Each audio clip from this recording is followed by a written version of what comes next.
Hello, girls. Welcome back to the Heartbreak to Hot Girl with your host, Natalie Vanessa. I'm so pleased to be back again. And yeah, I'm glad you've joined me again. We are, how many episodes in are we? I think this is 13 or 14. Like, we've been coming back every single week. You guys have been coming back, showing up, and I appreciate you guys so much. Now, as always, I have my hot beverage here. So if you're watching the visuals on YouTube, I have a herbal tea today.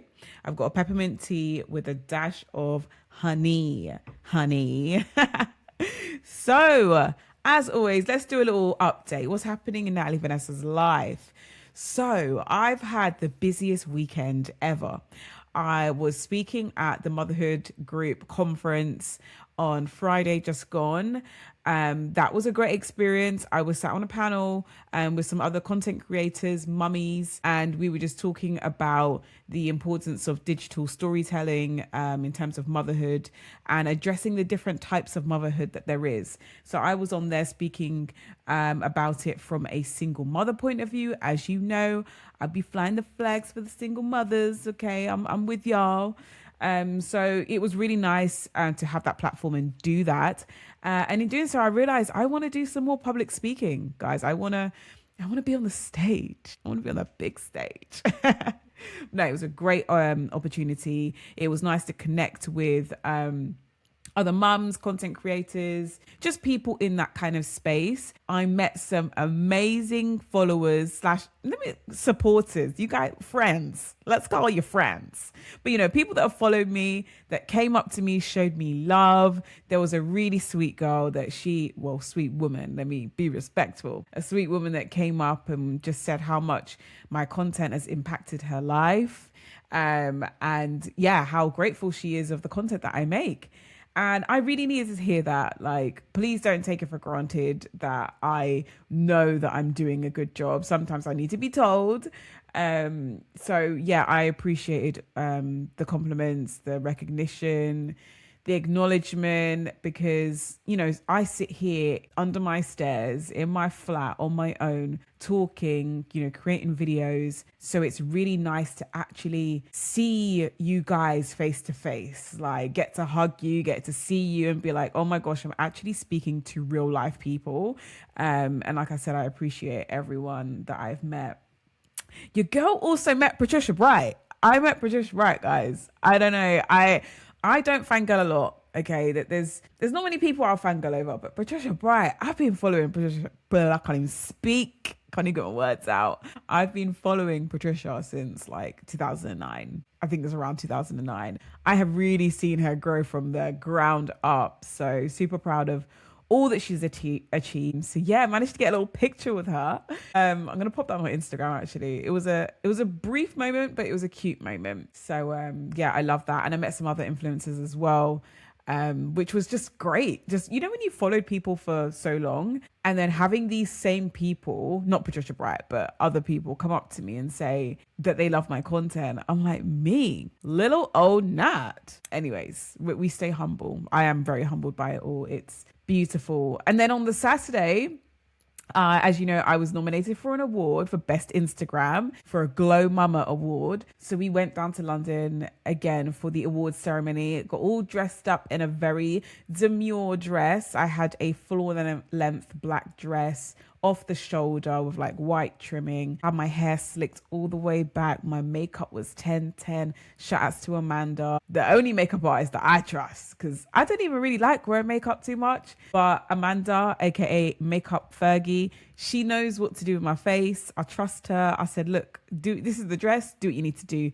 And she ate, as always. So yes, I was feeling my look. I was loving it. I had a sequined bag. I had some open toe shoes. I was like, yeah, this is giving finalist. Sadly, I didn't win, guys, which is absolutely fine because I'm new in the game. I'm so new in the game. And there was some really big pages, like big content creators in that category. So I was just happy to be there. I was just happy to be in the space. So shout out to the winner, Becky, for her award on Best Instagram. But you know, there's always next year. Do you know what I mean? We're going to keep growing. We're going to keep glowing and leveling up. So yeah, I networked with a lot of amazing mums, inspirational mums that are just doing the damn thing, you know?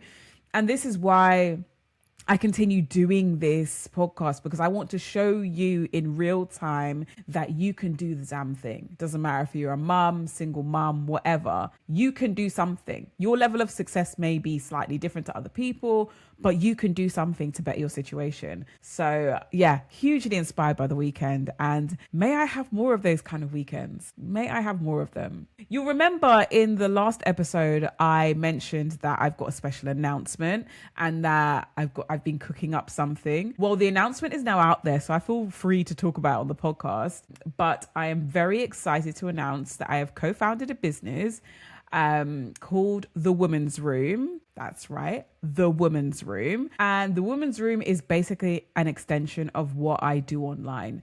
Now, as you guys know, if you've listened to me speak, you know that online is great, but it's not where I want things to end. And I had done, along with Natalie Leona, some brunch meetups, picnic meetups. We've taken a lot of stuff in person, and I just wanted to formalize that. I wanted to make it a regular thing, an organized thing, and really add value to you ladies in real time. So I'll be running my first workshop with my business partner, Shayla, and it will be on the 18th of April in London. Tickets are out at the moment. Tickets have been selling. In fact, early bird tickets are gone, guys. I'm sorry. Early bird tickets are gone. So it's general admission tickets only. The space is very limited because this is not about cramming as many people in a room as possible. This is about adding value to you, and we can do that if we're doing it with smaller numbers. So the whole idea of the workshop is around women that have gone through the separation, breakup, divorce, or some kind of setback, and they want to get their life back on track. And if you're listening to this podcast, I'm pretty sure you're in that space and you are looking to get your life back on track. So check it out. I will leave the link in the bio. In the bio? I'm not on Instagram. I'm on my podcast. I will leave the link down below in the show notes. And yeah, check it out on Eventbrite. The time is from 1:30 till 5 p.m. So, we're really going to get into it. This is not superficial stuff, okay? We've really worked on this workshop. There's going to be practical tips you can go home with. There's going to be activities. There's going to be opportunities to connect and share your experience. And it's led by myself. I'm a life coach, guys. I've been studying to be a life coach for the past couple of months. I have a background in public health and housing. Your girl's a professional. I've worked with communities before, and I've lived this. I have picked myself up from the pits of hell. So I have learned a few things along the way that I want to teach you guys. Ayla is an ex-social worker as well, so she comes with a wealth of experience in her space and skills and all of that. So you're really going to get something valuable to take home. Okay, so I've said enough on that. This is not even the point of the podcast today, but I just wanted to mention that there. If you've got any questions, guys, you know where I'm at. I'm over on Instagram, natalievanessa.x. That's natalievanessa.x. Drop me a DM, and if you've got any questions, let me know. If you want to head over and follow The Women's Room as well, you are more than welcome to do that. And the @ is, just bear with me, I'm just trying to find it. It is The Women's _Room. Okay? The Women's _Room.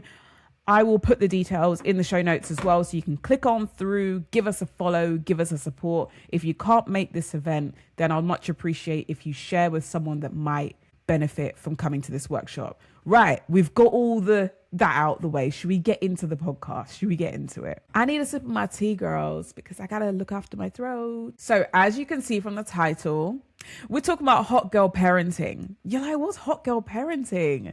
It's something that I just made up, but I'm going to talk you through it today. So we're going to talk about hot girl co-parenting and 5 ways to deal with a toxic ex and stay unbothered, because hot girls are not it's not easy to ruffle our feathers. It's not easy for us to be bothered by anyone and anything, and especially our toxic ex.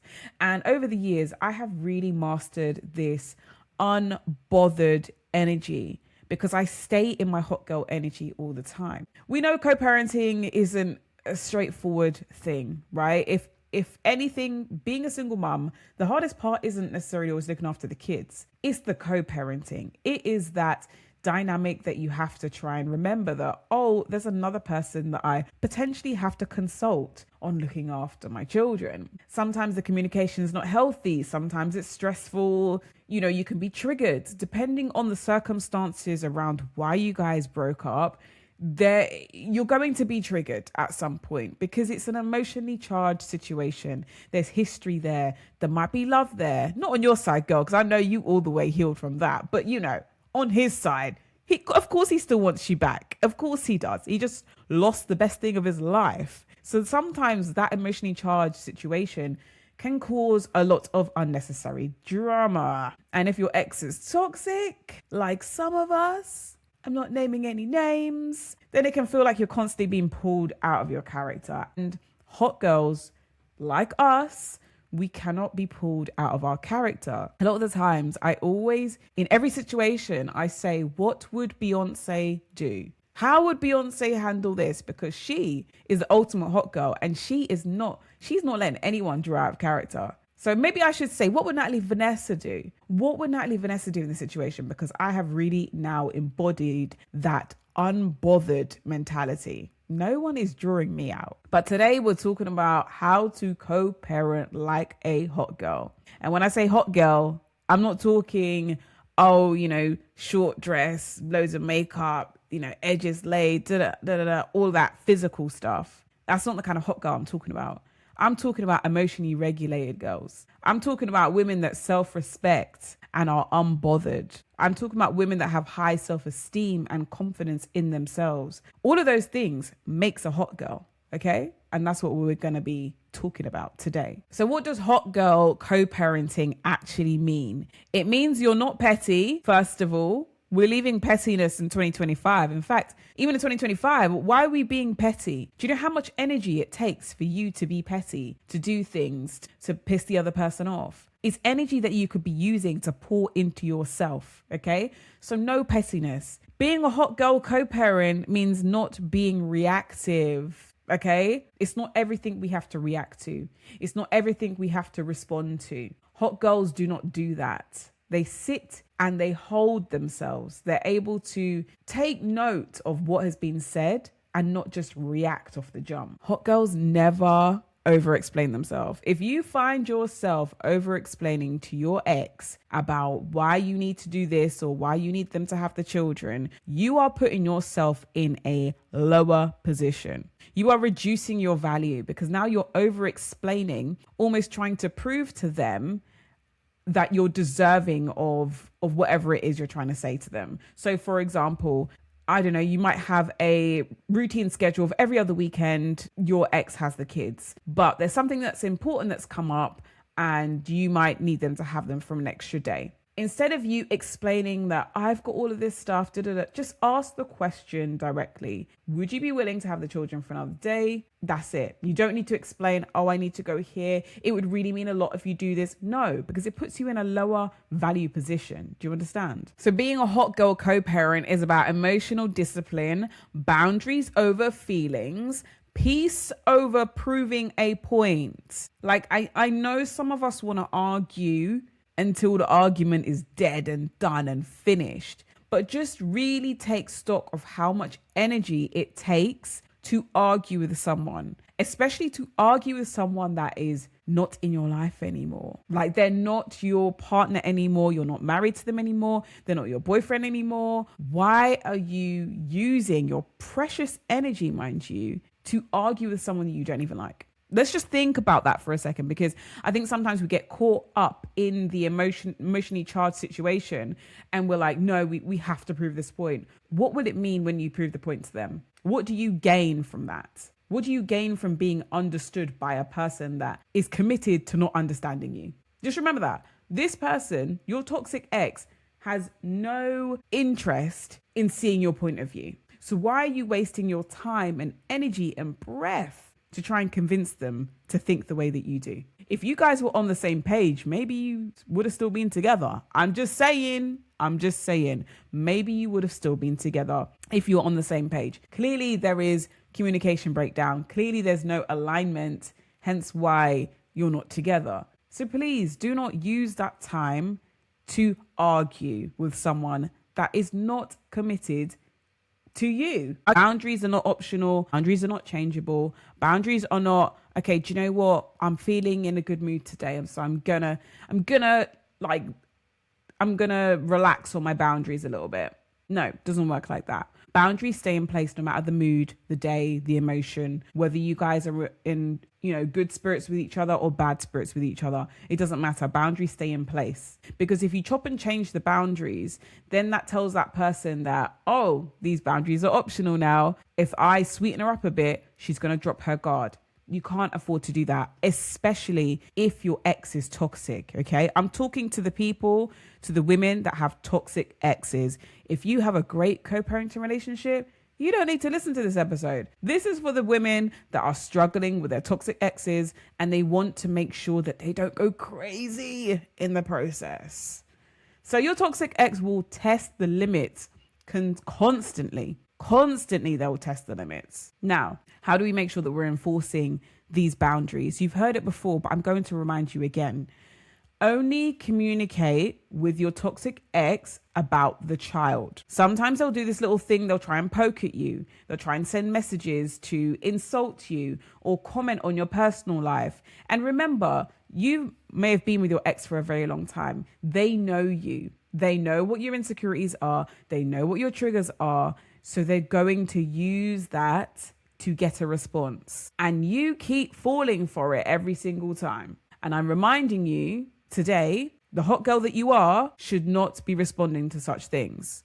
Only communicate about the child. You can even set times for communication. This person don't have 24/7 access to you anymore. This person is not your man. This person doesn't have the right to call you and you pick up instantly. Okay? Doesn't have the right to do that. So you can set times for communication, and you don't necessarily have to communicate that. You don't have to say to your ex, okay, you can only contact me between business hours 9 and 5. You don't have to let them know. Your actions will tell them, oh, I notice when I call her at 10 p.m., she never answers. After a while, they'll realize that, okay, I'm not going to get a response, so maybe I should try calling earlier.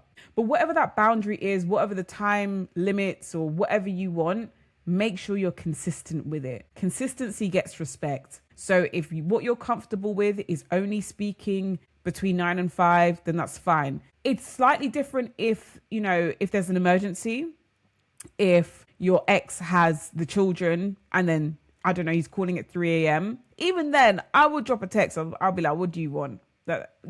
Is it an emergency? If it is, the police or the ambulance can call me. I don't know. That's how I be. I'm very strict over here. We run the strictest of programs over here. There is no phone communication on this side. It is emails only. And I've done that to protect my mental health. I don't want him calling me at any time of the day. I don't want texts. I used to get annoying, horrible texts. Now over email, it's just better. Email feels less invasive because I don't get notifications on my emails. So if I'm going to see a message from my co-parent, I have to intentionally go into my emails to see that message. Whereas a text message just feels like it pops up and it interrupts you. You're doing something and you're like, oh, just seen a message from my co-parent. Da, da, da, da. Do what's best for you, because I know some people probably can't do that. But for me, all communication is done via email, and it's been working for the past 4 years. So I'm gonna keep it that way, okay? But sometimes you have to be strict like that. With written communication as well, it is great because it's less emotional, it's more controlled. One thing my therapist told me before was that when a triggering message comes through, because it's not a matter of if, it's a matter of when does your toxic ex send you a triggering message, you can read it. Or even in the first couple of lines, if you can tell where this message is going, don't read any further until you're ready. But if you have read all of it take a pause. And do you know what I used to do? I used to write my response in the moment. Like I would be, cussing him out, but I wouldn't send it.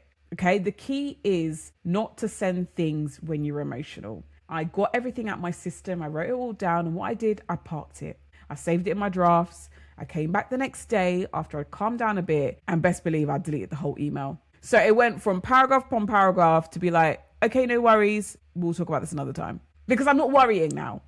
I'm not here to worry. I'm not here to stress over a man that is not my man. Please. Now, here's a little line that you could use. So if you've got a little notepad, pen, whatever, jot this down on your phone, whatever you want to do. Next time you get a message that is triggering, that is, just inappropriate, not about the children, here's a line that you can use. I'm happy to discuss anything regarding our child, but I won't engage in anything else. It's clear. It's non-emotional. It's straight to the point. The message has got across. That's it. You don't have to over-explain. That's that. Okay? The key message to this point here is access to you is a privilege. It's not a right. He doesn't have a right to talk to you anymore. Another thing that they like to do is, I'm just calling to speak to my kids. Do you know how we got around that? My kids have iPads now. You can call the iPad. If you have the resources to do so, get your kids iPads. It's just, you ain't going to have this guy calling your phone anymore. Do you know what I mean? They can call the kids directly, as long as they've got an iPhone, which most people do. Right. Tip 2, which we've kind of mentioned already, but we're going to go into it a bit more because I need to drill it home to you ladies. Okay. And you hot girls, stop reacting. That is where you let go of your power. If you are quick to respond and react to any little thing, that tells the other person that I can control you. If someone can just send you a little text message with maybe a sly dig and you fly off the rails, that person has control over you. And hot girls don't give control to anyone. We control ourselves. We are always in control of what we can control. Okay? Because here's the thing, narcissists, toxic people, they thrive on your energy. And your energy comes in the form of your reaction, your response. Any kind of attention thrown their way, whether it's good or bad, these types of people live off that.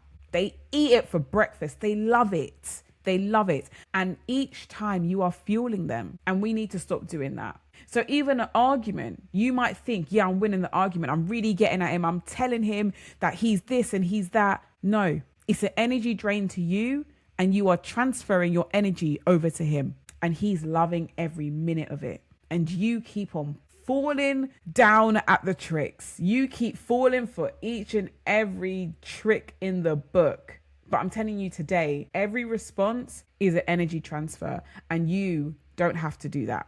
You don't. And I'm telling you not to do that. If you listen to my podcast and you want to go from being heartbroken to being a hot girl, because we're trying to be hot girls in every sense, physically, mentally, spiritually, everything, you cannot afford to give away your energy to people that don't deserve it. Okay? And toxic people, narcissistic people do not deserve it. Okay? So here is the hot girl mindset. Silence is sometimes the boundary. There's been many times where I might have received a message about something, a problem, an issue from the co-parent, and I have not responded with anything. I've let it fall flat. I've just enforced silence, because silence speaks 1,000 words. Silence reinforces the boundary. Silence shows that person that, oh, I actually don't have access to their energy.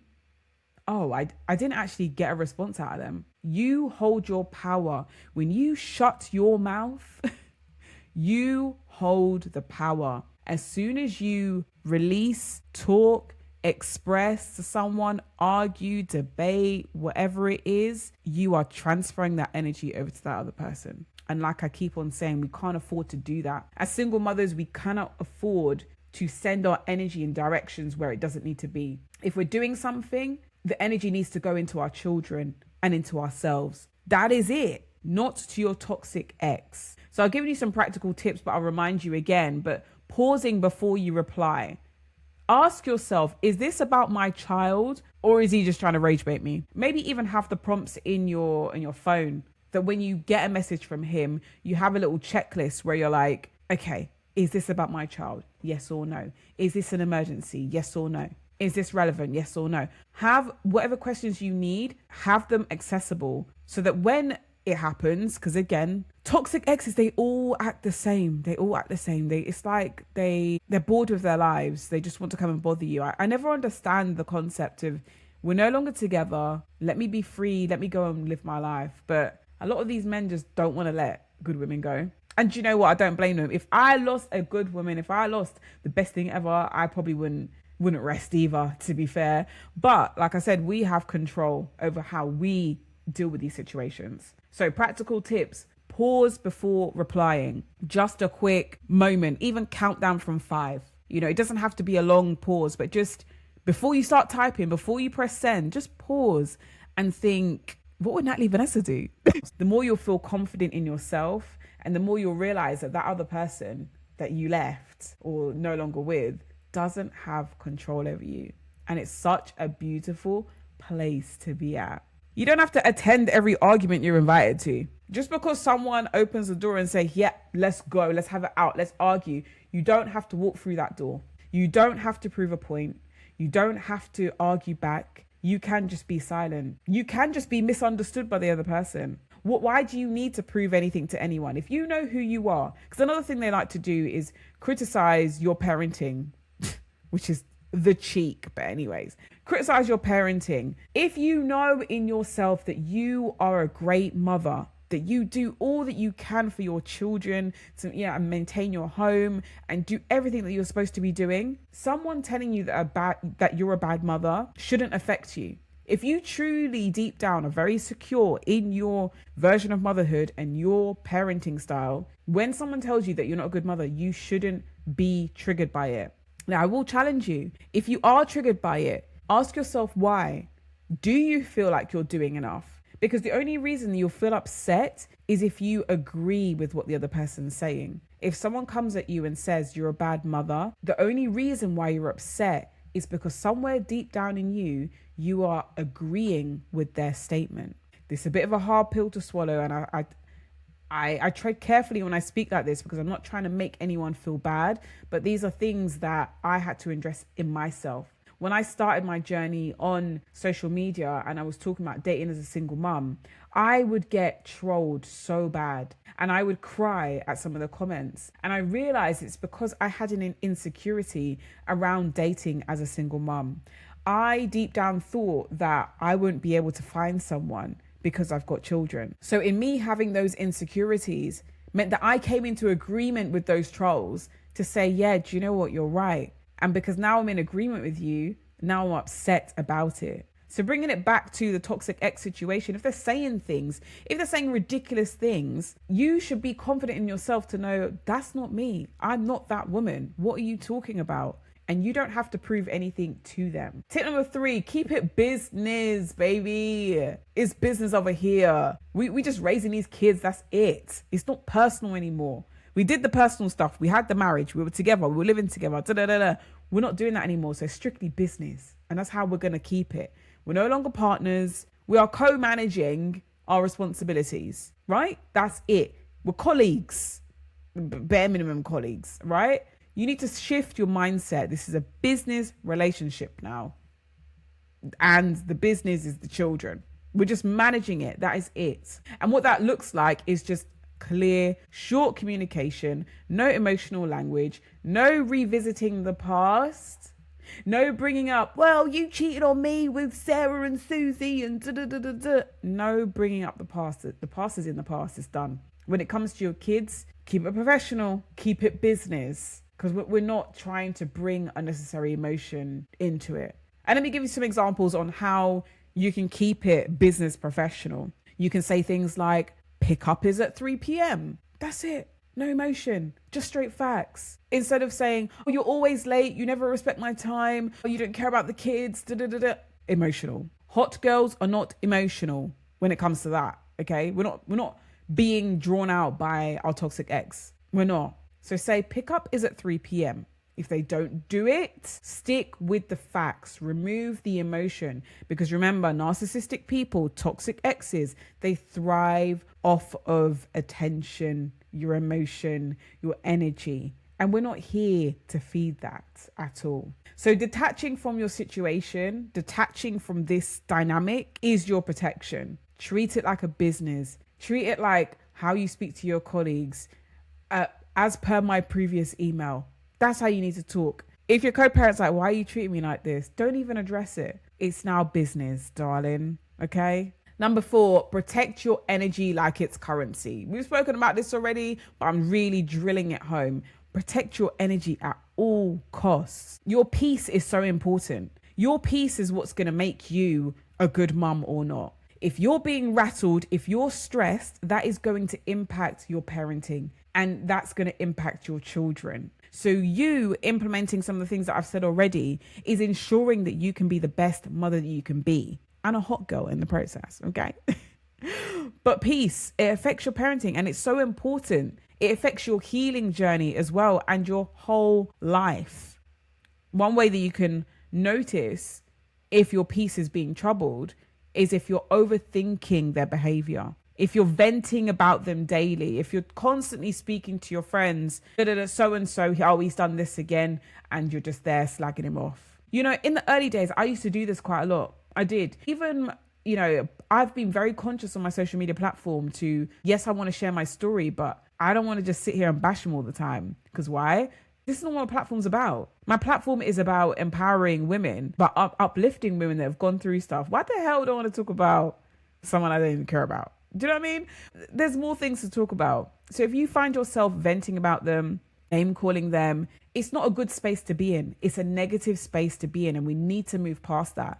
If you have really healed, or if you're on that healing journey, you know, from the breakup, you need to stop being emotional about the situation and work through those feelings. And venting about it all the time doesn't help, because it just causes you to relive old things. Also, don't try and fix them, okay? Don't try and be their PA either. We're not hot girls, please. We're not here to be PAs, right? We're here to be CEOs, baby. We're here to be the boss. We're not here to be their PA. If they forget to do something, then they've forgotten to do it. We're not here to remind them, to help them out. They are adults, they are capable, they are parents, and we don't need to parent them. So quit trying to fix them. Replace it with pouring into yourself, regulating your emotions before you respond. So like what I said before, taking that pause, that moment, just to recoup, recalibrate, just breathe in, sis. Breathe in, pause, and then take action if you need to. Create a life outside of co-parenting drama. So if you've got a group of mum friends, if you've got a group of friends, don't use that space to just vent about your baby daddies, okay? Because why is that occupying your time? Why is that all that you're talking about? And I get it. Some things might happen that has irritated you a lot. You want to mention it. But meeting up with your mum friends is not an opportunity just to bash your kid's dad all the time. In the early days, I would talk about mine quite a lot. Now he will do things that I don't like. I don't even tell anyone. And things will come up later on and my sister will be like, oh, why didn't you mention that? Because I don't care. I don't care enough anymore to be talking about him. I don't care to be speaking about him in my day, because I'm just like, you're just being you. At this stage, after a while, you know the cycles of certain people. So you just ignore it and just carry on. I've got too much going on. You've got too much going on. You're building your business. You're trying to get back in your career. You know, you might even be a stay-at-home mum, but you got the meal plan on lock. You know, you got the cleaning schedule on lock. Like, you're doing a lot. We don't have time to be thinking about insignificant people. Right, number 5. Okay, don't let your toxic ex pull you out of character. Okay? The biggest issue here is becoming someone that you're not. Have you ever been in a situation where you've got to arguing and you catch yourself in the moment and you're like, oh, this isn't me. Why am I acting like this? Why am I talking like this? This isn't me. That's you letting someone pull you out of your character. We all have our ideal characters that we like to be. I like to be as close to Beyonce as possible. She's someone that I look to and I'm like, yeah, she got it together. I have my own version. But if I find that someone is drawing me out of that, I don't even have to respond. If I feel the shift in my energy, in my mind, and I feel like I want to bite back at someone, I said, oh, this person's drawing me out of my character. I've given too much control away here. Natalie, let's reel it back. Talk to yourself. Remind yourself. Talk to yourself in third person. What would Natalie Vanessa do? What would she do in the situation? She would not be shouting and screaming at a man on the road. No, she wouldn't. She'll pack up her bits and walk away, because that's where you hold your power. So, hot girl rule, stay aligned with who you are and not how they behave. So who are you? And this is maybe some more work that you need to do. If you want to do this work, little plug here, come along to my workshop on the 18th of April. We will talk you through this. We will teach you how to find out who you are and get control of your life again. But stay aligned with who you are and just observe how they behave. Even when they're inconsistent, they're disrespectful, they try and trigger you. Because like I said, these people, they know how to trigger you. Ask yourself, does this response reflect the woman that I am becoming? Think about it. Who do you want to become? What type of woman do you want to be in the next coming months, the next year? If that response that you're about to give does not reflect the woman that you're becoming, it's not worth it, sis. It's not worth it at all. Yeah, if we just do a quick recap, number one was boundaries are not optional, okay? They're survival at this point. Stop reacting to everything that your toxic ex does. You don't need to respond to everything. Keep it business, baby. Keep it professional. It's not personal anymore. Protect your energy at all costs. It's like currency. It's so valuable. You can't afford to just give it away. And finally, don't let your toxic ex pull you out of character. Find out who you are. Find out what your values are. Find out what your character is. And make sure nobody, not even your toxic ex, just no one, friend, family member, whoever, don't let them pull you out of character. So just some last messages. Don't use your child as a messenger. Don't badmouth the other parent in front of your child. Listen, I'm not going to sit up here and act like I'm perfect. Sometimes in the early days, your girl was running her mouth. It's not good. Your children still love the other parent. I know you're thinking why, but they do. They still love the other parent, and it is not for us to distort their judgment on it. As they grow up and when they get older, they will figure things out for themselves, but it's not for us to impose our hurt, our pain, what we've been through onto our children and make them hate the parent as well. That's not appropriate for us to do. Keep receipts, okay? Keep messages, keep agreements. And this is why it's so good to have everything written down. Emails are just amazing. I love them because you can search, you can save things, it's ready. You can print them out when you need to. Do you know what I mean? Keep receipts. If needed, use some co-parenting apps. I don't use a co-parenting app at the moment, but I'm sure there are some great ones out there. If there's any co-parenting apps listening, holler at me for a brand deal. Would be happy to work with you.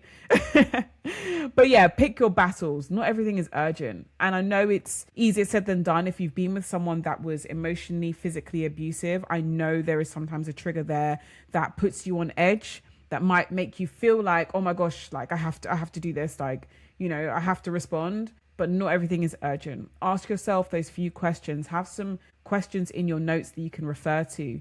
Is this about the children? Is this appropriate? And take that pause and take it from there. So co-parenting like a hot girl isn't about being perfect. It's about being in control of yourself. We talk about this all the time. We are in control, ladies. We are in control of our thoughts, feelings, reactions, and everything. Okay? A hot girl is in control of that. It's not about being perfect. It's just about control. And unfortunately, we can't control our ex, but you can control your boundaries, your reaction, and your peace. So I will leave it there, guys. I hope you found this episode interesting, useful. Let me know what you thought of it in the comments. If you've got any more tips on how you are implementing being that hot girl while you're co-parenting, make sure you're following me over on my personal Instagram, natalievanessa.x. Also check out the Women's Room because we're going to have a lot more content over there. It is the women's_room, the women's_room. And obviously follow the page as well. Heartbreak to Hot Girl. That's Heartbreak to Hot Girl for more clips, more updates and everything. Love you guys. And remember, stay hot. Bye.